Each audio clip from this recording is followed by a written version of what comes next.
contexte actuel nga xam ne dafa am des tensions entre suñu tutelle ak la presse bu ñu yëkkatee benn décision yi rek ñun suñu xel day xaw a ñaaw. Alors moo tax on a fait un communiqué. Pour alerter ci façon bi ci anam bi ñu jaar.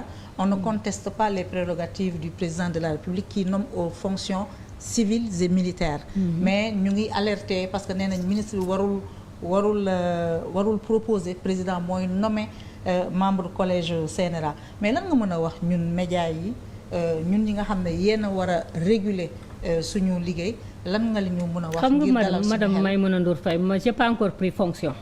Il y a juste un décret qui est sorti que je fais partie du CNRA.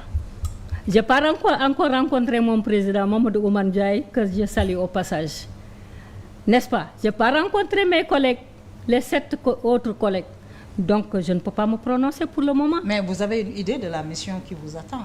Ouais, j'ai une idée, c'est de réguler et on se penchera sur les cas et selon les cas nous prendrons des décisions.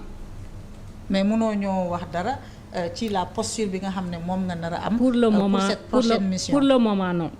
Pour le moment non parce que j'ai pas encore. Je n'ai aucune crainte. Je n'ai aucune crainte Maïmouna. Je n'ai aucune crainte. C'est que j'ai pas encore pris fonction. N'est-ce pas? Alors liggéey bi nga xam ne bi commencé guloo ko munoo ci prononcé wu.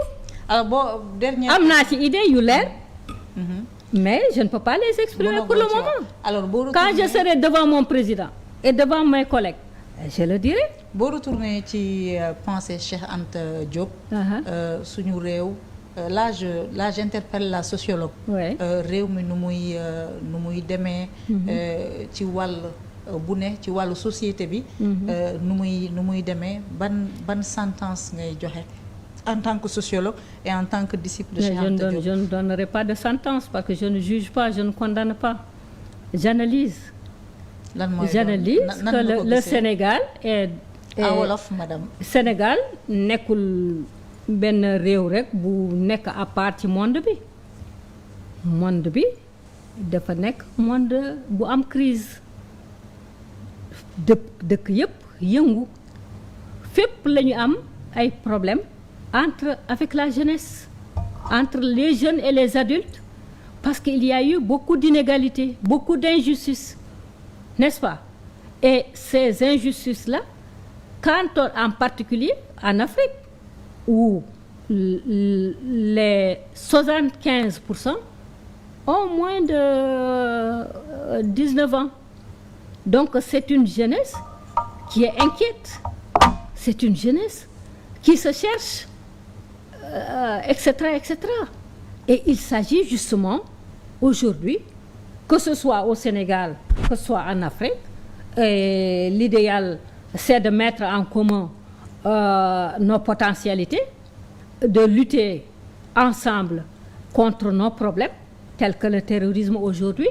C'est d'essayer de voir comment encadrer cette jeunesse-là, comment créer des perspectives, un espoir pour cette jeunesse-là, en matière d'éducation, en matière d'emploi, en matière de ressources humaines. Et pour cela, il faudrait que nous dégoûtions, n'est-ce pas? Parce que sans paix, il n'y a pas de développement. Et c'était extraordinaire, tout ce qui s'est passé dans l'avant-élection, et comment les élections sont passées, et le lendemain, chacun va à ses affaires, sans que nous n'ayons que des frères, ou du khoulo, ou du qui. Maintenant, il s'agit de gérer. Et cette gestion découle d'une trajectoire après 63 ans d'indépendance, où c'est une nouvelle génération qui est venue au pouvoir avec des idées nouvelles, avec des acquis aussi, parce qu'il ne faudrait pas dire que c'est les jeunes qui ont tout apporté. Il faudrait aussi reconnaître notre patrimoine humain. Ceux qui ont lutté contre la colonisation, voilà, les pères fondateurs, ceux qui ont lutté contre l'esclavage, ceux qui ont lutté contre la colonisation, ceux qui ont lutté pour l'indépendance, ceux qui ont lutté pour asseoir cet État sénégalais-là, n'est-ce pas? Et maintenant, voir quelle place donner aux jeunes. Comment, et d'autant plus qu'on a cette perspective du pétrole et du gaz, n'est-ce pas? Comment gérer ces ressources-là pour que ça serve au pays, pour que ça serve le Sénégal et les Sénégalais et que ça change leurs conditions de vie, n'est-ce pas? Et que ça ne devienne pas, comme on dit souvent, une malédiction, que ce soit au contraire un bien-être pour ces populations et peut-être pour les populations environnantes qui nous attendent. Le président, vas-y. Et donc, moi j'apprécie les discours du président qui appellent à l'apaisement, qui appellent à l'entente, qui appellent à la réconciliation, parce que sans paix, il n'y a pas de développement. Loolu daa wax barki démb président, le slogan c'est jub jubal jubbanti ma ni mais avant ça juboo.